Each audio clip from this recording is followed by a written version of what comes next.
Hi everyone, it's Jacqueline here, and today I'm working on adding plants and soil to the gate to spruce it up a bit and a little bit of decor. So first thing I'm going to do is I've started digging up some soil and I'm going to build up in this area, and then I'm going to edge it out to start getting something going here. This project will not be finished all at once, but it will be enough to get some color in here and some plants started and start making things look nice over here. So quite a bit of work ahead of me, but we'll get this going and see how this ends up. Okay, so I've hauled some dirt over here now and I'm working on planting the bed. I'm going to use the plants I got on sale yesterday at Home Depot in here. So I've started with putting in the coreopsis, tickweed, sunny days. One right here and then two over here that I'm going to put in. I moved my gnome over here beside the between the limelight hydrangea, and I have a limelight over here. This bed isn't going to be exactly equal because I have two of some things in one bed and one in another bed. I'm going to kind of go back and forth between the twos and ones between the two beds to help even things out. I have the Veronica right here. I'm going to put beside the potentilla to give it some color. I still have to come back around with the landscape block and landscape the edges, and then eventually we're going to have to do something here with this path. But it's still going when you're working by yourself, trying to get this, stuff done. So I'm slowly gonna work at it and get this going in the right direction, and then hopefully by next year it's gonna look really good. But I'm gonna go ahead and plant the Veronica and the two coreopsis. I still have a variety of plants here in the cart to plant. So I have 3 scabiosas. I have 3 Veronicas in here, and I have 3 purple and yellow daylilies to plant, and 3 dark orange yarrow. So I think that should be an amazing combination when it's all in bloom, and hopefully it comes in bloom at the same time. I'm just going to check here what color this salvia is. It looks like it's the dark purple, so that should look really good with the limelight hydrangea if I put these in here right. So that's the goal. So I'm going to keep at it and get these in, and I'll show you what it looks like when it's done. So these are the 3 daylilies that I'm putting in. I'm going to put them over here to offset the other side because it's got the potentilla over there. And these are called starter ball daylilies. They're the purple with the yellow center. They should be really pretty here. So I'm going to plant those next in this area right along the edge to give it some color. And if you can imagine the landscape blocks coming over here and rounding this off and then evening this out and hiding this section here with a nice border of plants, it should be really pretty. But you know how it is, these things take time, and I have a vision. Now I just got to make that vision happen, and a little hard work is required to pull this off. So I'm going to plant these, and I apologize for there not being much color on these, but these were in bad need of a cut. So I had to really trim everything back. So there's, for the color scheme in here, of course you got the limelights, which is lime greens that turn kind of a pink tone. You got the coreopsis, which is the yellow. You've got the daylilies, the strutter ball. Coreopsis is the tickweed sunny day. And you got the daylilies, strutter ball, purple with the yellow center. You got a lavender Veronica over here that's going to go in. And then I have to decide where I'm putting the scabiosas and the salvias. So really colorful area, and I do need to get water around over here because I'm finding the ground very, very hard. And as you can see, Robert is over there with Matilda, and he's working on the edging around my bed.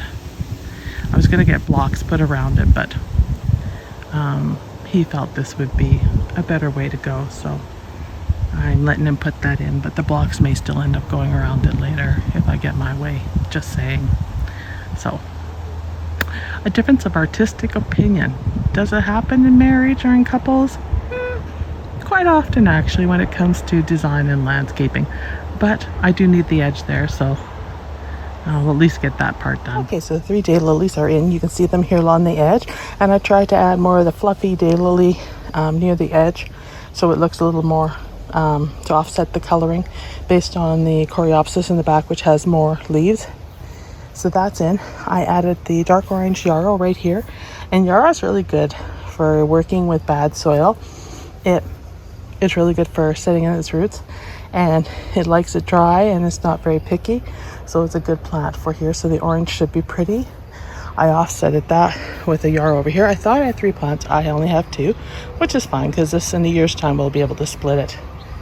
So next spring I should be able to split this and get way more plants out of it. And I think the orange would be cool with all the purples and stuff in here.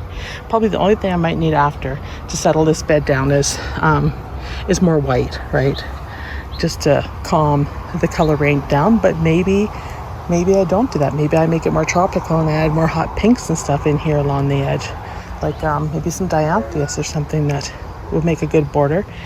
My goal is to try to reduce the number of annuals I put in these beds and to start using more perennials, which I've always been a big fan of perennials and doing that kind of thing and dividing and stuff. So I'll probably carry on with that theme in my garden, and then just use annuals to spot fill where color is required. All right, so let's get the salvia in next. I'm packing this bed pretty full, so it's showy. So that is the Salvia Fashionista Moulin range over there, 1, and then I did 2 over here. And the heights should complement the heights of the yarrow and the coreopsis as well as the colors. So my next thing I'm going to do is put in a scabiosa. So I'm going to put 2 right here in the bare spots, offset that, and 1 over here. So it should make for an interesting combo. And that is the end of those plants. I did buy that clematis in the last video at Lowe's for along the fence. I couldn't resist it, so I'll plant that another day. It's getting dark and the mosquitoes are starting to eat me alive. So I'm going to put these in next, and then I'm going to show you a couple more things. So this is what it looks like now with all the plants in. That scabiosa had a really unique name, and it was called Butterfly Blue. Now, you guys, all these plants are good in zone 3 and up. So if they're hardy for me, they're probably hardy for you. And here's a picture of what the blue looks like of the scabiosa, or pincushion flowers, what they call them. So that's one thing. Anything I plant here will grow for you in your climates, unless it specifically likes certain conditions that you don't have in your area. But for the most part, these are hardy. And for us, the hardiness needs to go down to -35, -40 Celsius, which is, I think -40 Celsius is the same on Fahrenheit too at that point. So they need to be able to take the cold here. They need to take the extreme cold, the extreme, well, normally dry heat. This year, it's humid, not human, humid heat. So they need to be able to handle that. The other thing about this area is it's heavy duty clay soil. So I've taken garden soil out of my raised beds that I'm moving, and I have put it in here to build this up. But it's going to need some amendments and some work to get it to where I want it to be, to make it good quality soil for planting. So once we get the lines in here and that, I can start looking at amendments and that. One thing I want to do, of course, is to mulch. And the mulch might happen when we take the trees down the front and I get the natural popular mulch, and I'll spray it over top here. Because, I mean, it'll break down into soil, provide the nutrients and break the soil up and make for a better quality soil. So that's the benefit of having your own trees that you have to take down, is that you can keep the mulch and use it in your beds and make things look good and give them some of the nutrients that they need. So now I'm going to throw a few things in here that I want to show you. And to me, this area still seems very bare. Even though Mr. Gnome over here, he's quite happy. And he looks good here. He's actually a bobblehead, you guys. People don't realize that. I mean, he's so darn heavy and tall that he doesn't bobble that much. Like, I had to pull on his head, you see. Pull on his head to make him bobble. So he's pretty stable there. And I put him away for the winter too. So that's a bit of a challenge. I actually have to try to pick him up, load him into the wagon, haul him, put him away. And he looks like he needs his face painted. He's looking pretty pale. So I'm gonna have to fix him up. But let's add some finishing touches here and make this area look somewhat beautiful for now. Okay, so these blocks here, we've decided to go down to one layer of the blocks. So we're going to extend them all down the line here and edge it all out, and then I'm going to wrap it around where the gnome is. So that is next, is to move those over and start putting those in for color and to help give some consistency to the back bed. So that is the next plan, and then give it a good edging. And I think I'm going to probably run some sort of brick in front of it along the edge here to run the mower on, right? So, and then we'll run it around over here. So I'm going to stand back here and I'm going to show you what this looks like now. I've added a few finishing touches.